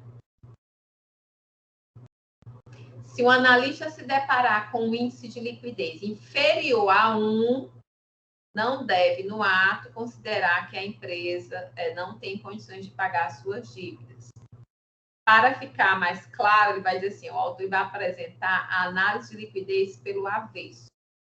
Inicia aí com a apresentação de um exemplo que vai compor esse índice de liquidez corrente. Vamos lá. O capital circulante, deixa eu só trazer essa questão do número 1 aqui, que talvez vocês não se recordem. Se você pegar o seu ativo circulante e dividir, por exemplo, com o seu passivo circulante, o que você tem ali para receber em curto prazo, ou já tem na empresa, e o que você tem para pagar em curto prazo, se der igual a 1, quer dizer que tudo que você tem no ativo, você der tudo que você tem, você consegue pagar o seu passivo, mas não sobra, porque está em 1. Se for maior que 1, ótimo, é uma situação positiva. Se for menor que 1, provavelmente você não tem ativo para poder liquidar o seu passivo. Só que o que ele está dizendo é que mesmo que aconteça de ter um índice inferior a 1, a gente não deve de cara considerar que ela não tem condições de pagar as suas dívidas. Vou continuar aqui. O capital circulante líquido vai ser a diferença entre o seu ativo circulante e o seu passivo circulante. Pega o ativo, que é o que deve ser maior, e subtrai do seu passivo. O resultado positivo dessa operação quer dizer o quê? Quer dizer que o seu ativo é maior do que o seu passivo. Então, você está com uma folga financeira no que se refere à sua capacidade de pagar. Ou seja, você tem condições, com o seu ativo, teria condições de pagar o seu passivo. Vamos entender essa liquidez corrente. Então, a análise de liquidez pelo avesso, que ele falou, né? E vamos exemplificar através do uso do índice de liquidez corrente, partindo de uma situação original, em que esse índice ele era de 1,5. Qual é o inverso de 1,5? É 1 sobre 1,5, né? A gente não está vendo, mas quando ele disse que o índice era 1,5, ali embaixo, né, é, na verdade, 1,5 dividido por 1. Só que todo número dividido por 1 é ele mesmo, não coloca. Mas se você quiser considerar o inverso, aí você pega esse 1 que está ali embaixo e joga para cima. 1 dividido por 1,5, você vai ter 0,666. Ou, se transformar em percentual, aí multiplicando por 100, 66,6%.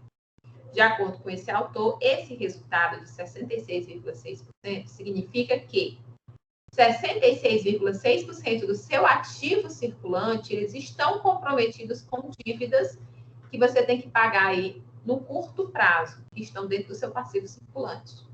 E a diferença aí para os 100%, que dá 33,33%, é esse grau de liberdade da empresa tem, é a folga.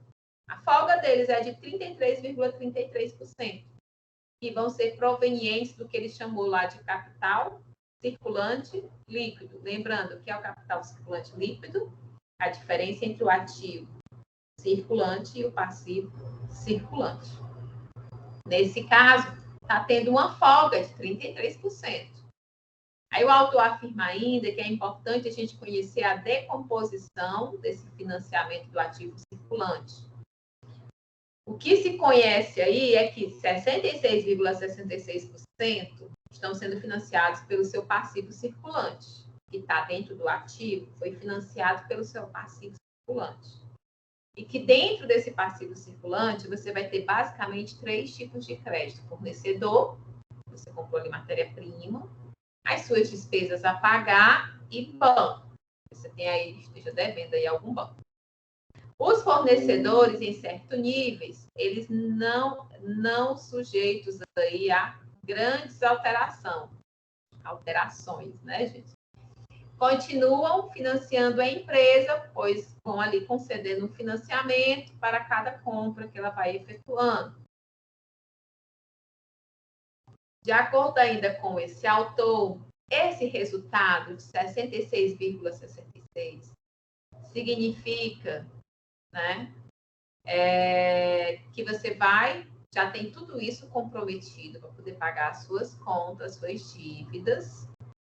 E ele vai dizer que... Está repetido, gente, desculpa. Mesma coisa que eu tinha colocado. Que é aquela história de os outros 33%, né? O que você tem ali de sobra.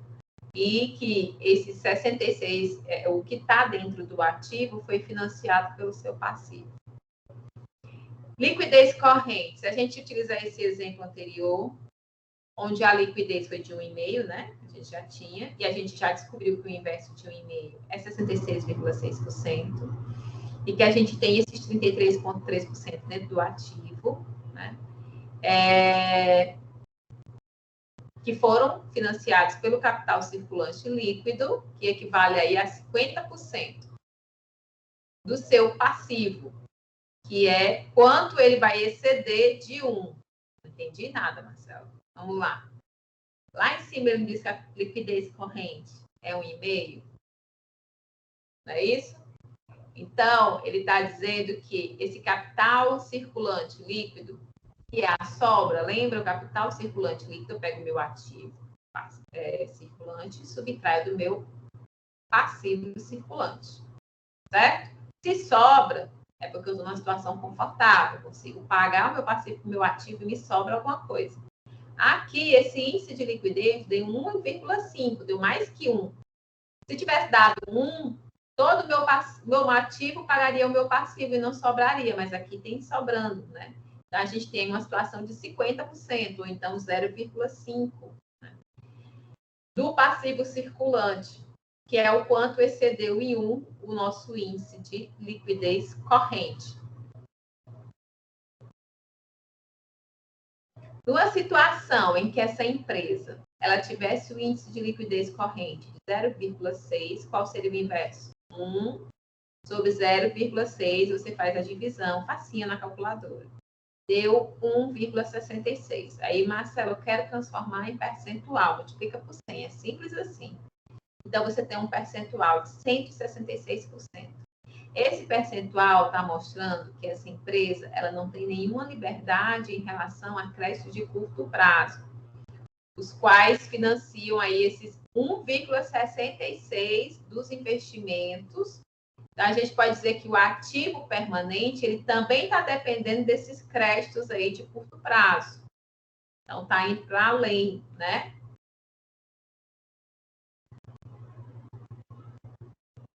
Gente, vocês estão entendendo? Seja sincero, se não tiver, a gente vê outras metodologias. Mas tem que dizer logo. Eu vou encarar o silêncio como quem cala consente. Estou entendendo. Vamos lá. Primeira nota. Dentro dessa situação do índice de 0,6, certo? Esse índice deve ser, então, interpretado da seguinte forma. A empresa ela tem uma insuficiência de investimentos no ativo circulante de 40 centavos de real para cada real que ela tem de crédito de curto prazo. Essa insuficiência ela foi motivada porque foram aplicados esses recursos no ativo permanente.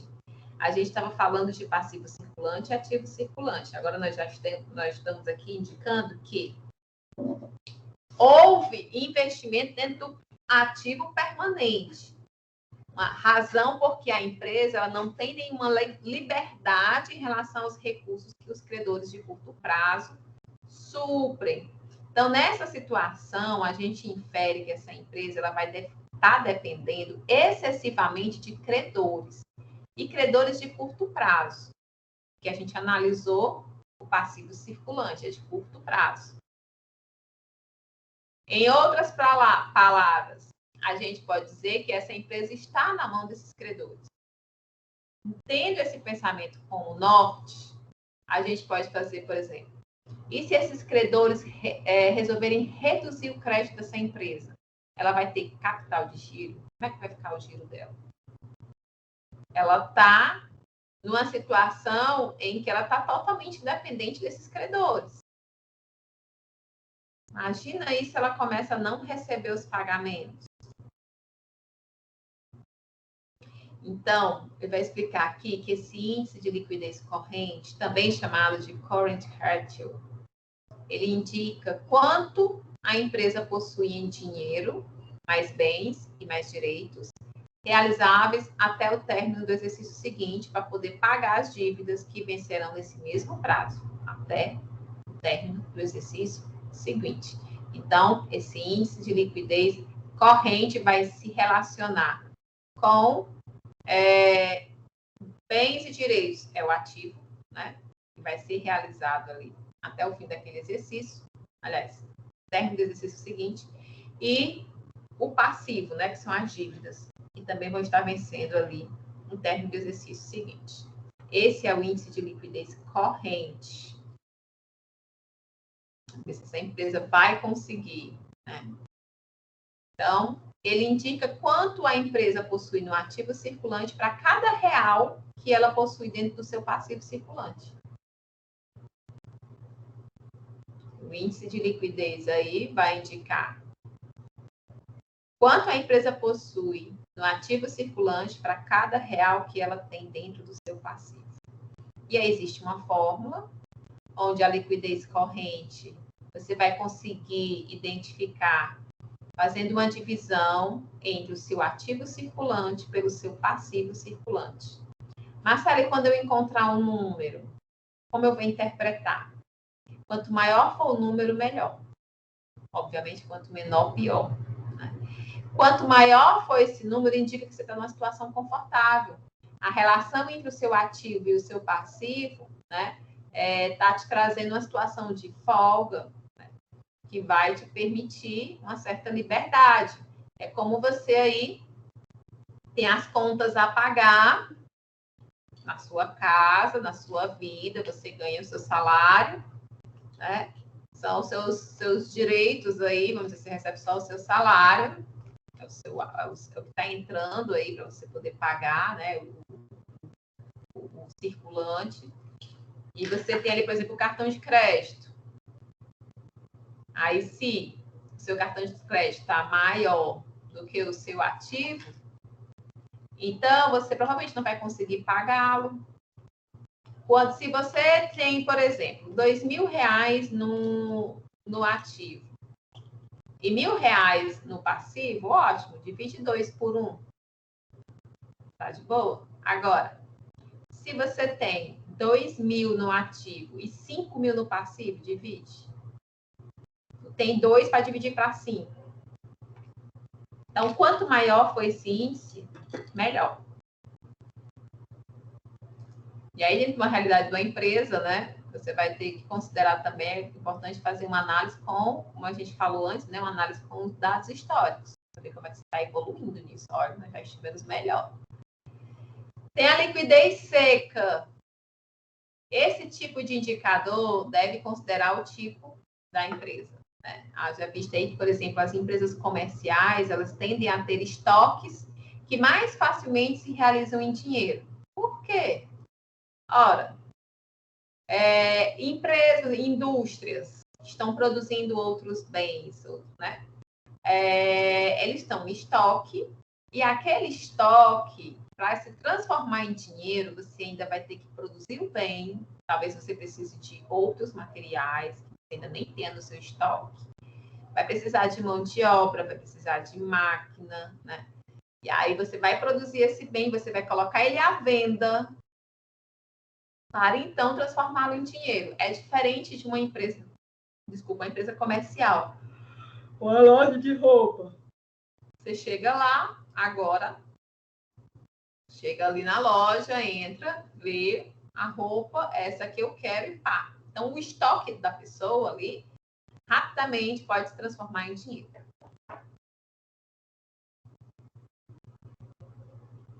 Aí ele vai só colocar aí, por exemplo, no ciclo das empresas industriais, tem 3 tipos de estoques, né? São os estoques de materiais e das embalagens, o estoque em processo de elaboração, é aquele que está sendo utilizado, né? Para transformar esses bens em bens transformados, que a gente chama, e o estoque de produtos acabados. É aquilo que você já produziu, já se transformou no bem que você vai vender, agora ele está em estoque ali na prateleira esperando ser vendido.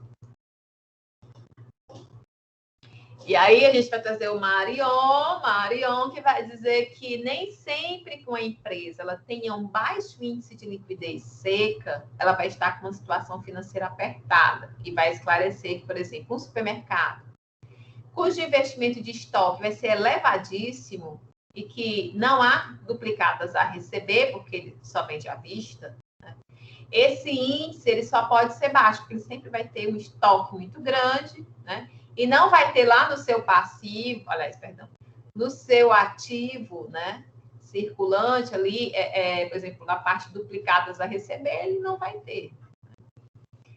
Nesse caso, para a gente determinar se o índice de liquidez seca de um supermercado é bom, a gente precisa comparar o seu índice com o índice de outros supermercados. Então, aqui no caso, ele vai ter que considerar a concorrência. E aí ele vai explicar que o estoque é o item mais manipulável que a gente tem no balanço, porque ele pode se tornar obsoleto, antiquado a qualquer momento, ou ainda pode ser um item perecível, no caso aí do supermercado, né? É um item perecível. Ontem eu estava dando aula no curso, aliás, no curso da disciplina de administração da produção. E a gente estava estudando a teoria das restrições. Daqui a 2 semestres vocês vão ver isso. E eu fui buscar alguns exemplos do dia a dia para mostrar o que é que tinha de mais moderno do mercado com relação a isso, né? Já que a gente entra numa parte, que essa parte de produção, ela é muito impactada pelas tecnologias também, né? E aí eu peguei um exemplo da empresa Itambé. Vocês conhecem, vocês devem consumir itens da Itambé. O que acontece com a Itambé, né? Ela trabalha com itens perecíveis e alguns têm um tempo de vida de prateleira muito pequeno. Leite, iogurte. E eles fizeram alterações no processo produtivo deles para quê? Poder adequar esse estoque. Porque eles tinham um estoque grande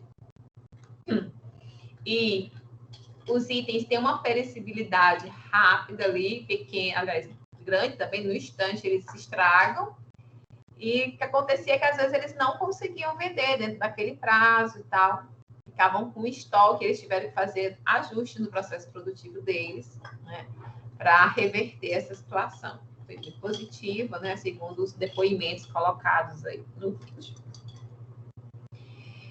Então, essa liquidez seca, vejam, gente, que as fórmulas elas não são difíceis. A questão principal aqui, primordial, é o entendimento, a compreensão do que é cada um, para você poder interpretar, porque eles são calculados para trazer para a gente uma interpretação. Então, quando você for fazer a liquidez seca, você só vai pegar ali o seu ativo circulante dele, você vai diminuir o seu estoque e vai dividir pelo seu passivo circulante. Esse índice, novamente, quanto maior for esse índice, melhor para a sua empresa. Então, se hoje você faz e dá um índice X, amanhã, aliás, daqui será um mês, né? Você faz e já dá um índice maior do que X, 2x, por exemplo, olha aí a situação melhorando, estamos aumentando, estamos melhorando. Então, esses índices eles servem para isso, para ir orientando as ações, para ir controlando a execução do planejamento, se está saindo ok, né? Temos ainda a liquidez geral, também conhecida aí como Current and Long-Term Assets to Liabilities. Ele vai mostrar qual é o valor que a empresa possui em dinheiro, bens e direitos realizáveis a curto e a longo prazo, para fazer aí face também as suas dívidas, né? Ou seja, agora vou entrar aqui, a gente estava falando de ativo circulante e passivo circulante. Agora nós temos ativo circulante, passivo circulante e ativo realizável a longo prazo, passivo realizável, exigível a longo prazo. Então, a fórmula também muito fácil.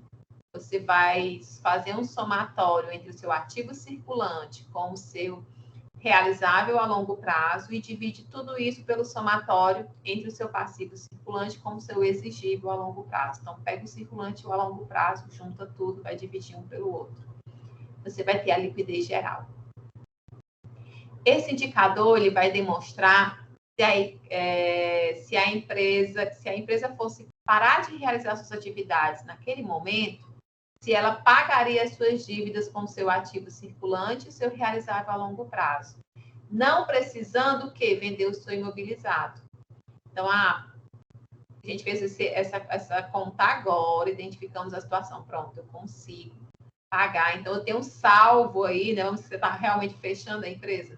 Você vai conseguir salvar o seu imobilizado. Então, esse imobilizado você vai vender e tal, e o recurso não vai ser utilizado para pagar a dívida. E o Reis aí vai um pouco além, explica que essa liquidez geral, ela vai medir a capacidade, então, dessa solvência da empresa, porque ela vai comparar o somatório das suas dívidas com todos os créditos que essa empresa possui, independente do seu prazo de vencimento. Não se preocupando. Então, prazo aqui não é considerado, tá? Em outras palavras, essa liquidez geral, ela vai expressar a capacidade da empresa para pagar todos os seus compromissos sem ter que vender o seu permanente. Mais uma vez, quanto maior for esse índice, melhor para a empresa. Temos a liquidez imediata. Estamos já acabando, tá, gente? Temos a liquidez imediata, já vimos a liquidez corrente, a liquidez seca, a liquidez geral. Agora, a liquidez imediata. Esse indicador é aquele que realmente se caracteriza como de liquidez, porque ele trabalha com os elementos patrimoniais do ativo circulante, que podem ser disponibilizados imediatamente, ou quase imediatamente, né? Porque tem aí, então, uma liquidez imediata. Né? Você transforma em dinheiro ali, ó, pum, aconteceu. Qual é essa fórmula? Você vai indicar ali as disponibilidades e vai dividir pelo seu passivo circulante. Vai pegar o que é que tem no seu ativo, né? Tem essa disponibilidade imediata e vai dividir pelo seu passivo circulante. Então, aqui é a capacidade que a gente dispõe imediatamente, contando aí caixa, bancos, aplicações, para você conseguir saldar as suas dívidas de curto prazo, sem considerar outros itens. Aí o tópico 2, que é o último da noite. Aqui, né, vamos falar, os focos aqui dos indicadores são os de estrutura de capital. Esses vão mostrar agora o grau de endividamento. Na análise dos balanços, esse é um dos itens mais relevantes, porque ele acaba demonstrando as grandes linhas de financiamento que foram escolhidas pela empresa sobre o seu endividamento, né? Os indicadores de estrutura de capital, ou também de endividamento, eles vão analisar os efeitos que a alavancagem financeira tem sobre os resultados, focando aí, né, qual é o risco dessa empresa. Vou analisar, então, esse endividamento para analisar qual é o risco dessa empresa. Imagine que você vai investir nessa empresa, né? Você vai querer saber esse índice. Vamos lá. Primeiro, a participação de capitais de terceiros. Esse índice representa o percentual de capital de terceiros que você tem aí na sua empresa, fazendo uma relação com o seu patrimônio líquido, demonstrando, então, qual é a dependência da empresa em relação a esses recursos de terceiros. Uma participação exagerada do capital de terceiros em relação ao todo o capital investido que você fez aí com seus sócios, deixa a empresa vulnerável a qualquer intempérie.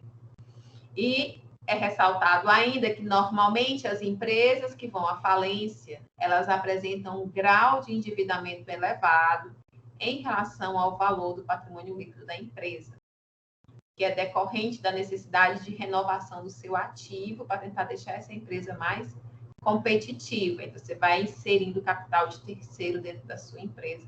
Chega um momento em que você não consegue, né, com o seu patrimônio líquido aí da sua empresa, dar conta de tudo isso.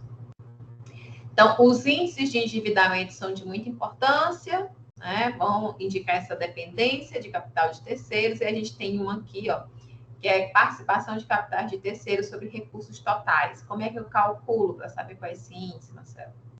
Você pega o exigível total, ou seja, soma o seu passivo circulante mais o exigível a longo prazo, somos 2.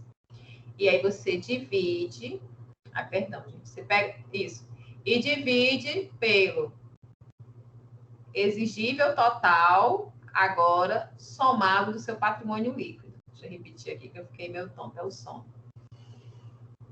Você, primeiro passo, eu somo o meu passivo circulante com o meu exigível a longo prazo, que também está lá no passivo. Pronto, somou os dois.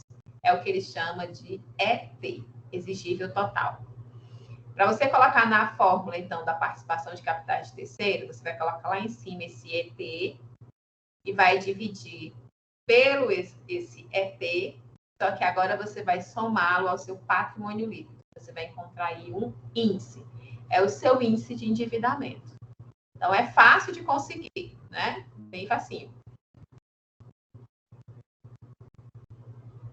Ele vai expressar a porcentagem que o endividamento vai representar sobre os fundos totais e significa aí a porcentagem do ativo total que está sendo financiada com recursos de terceiros.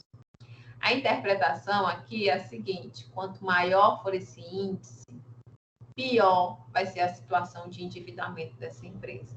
Então, o seu objetivo vai ser sempre manter ele bem baixinho em relação aos seus históricos aí.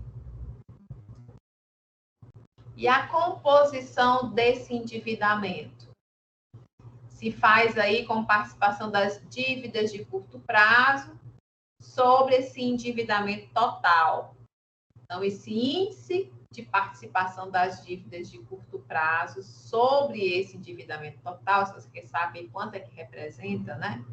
Você vai pegar o seu passivo circulante e vai dividir pelo seu exigível total. Então, aqui a gente vai avaliar o equilíbrio entre os recursos a curto prazo e a longo prazo. Porque esse exigível total, você não está calculando todas as suas dívidas a curto prazo e a longo prazo, né? E aí você vai fazer conseguir avaliar como está essa relação entre as suas dívidas a curto prazo e a de longo prazo. Então, você vai conseguir fazer um estudo da composição do seu endividamento.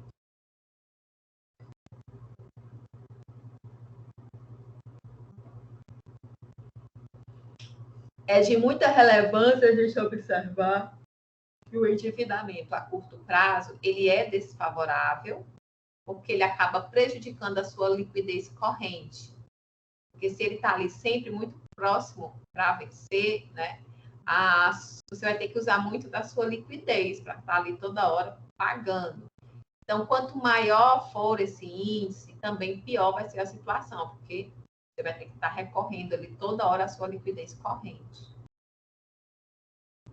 A imobilização do patrimônio líquido tem como finalidade tentar demonstrar que percentual do patrimônio líquido que está sendo, então, aplicado no seu imobilizado, lá no seu ativo.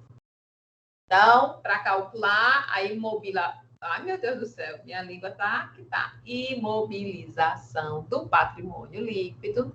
Você vai pegar, então, lá dentro do seu balanço patrimonial, qual é o total do seu imobilizado e vai dividir pelo total do seu patrimônio líquido.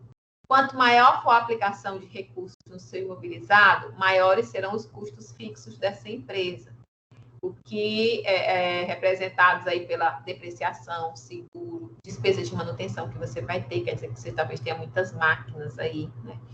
Então, você, dessa forma, está elevando o ponto crítico ou desequilíbrio da condição financeira da sua empresa. É preciso aí também um pouco de cuidado. Quanto maior for o investimento da empresa no imobilizado, menores serão os recursos que sobram para o ativo circulante e maior vai ser a sua dependência de capitais de terceiro, porque provavelmente, se você tem muito imobilizado, ele é grande parte do seu ativo, você teve que buscar recursos lá no seu passivo, talvez aí como empréstimos, certo? É isso que ele está colocando. Então, aqui a gente vai buscar sempre o menor índice. Quanto menor for essa relação aí com o seu imobilizado, melhor vai ser para essa empresa.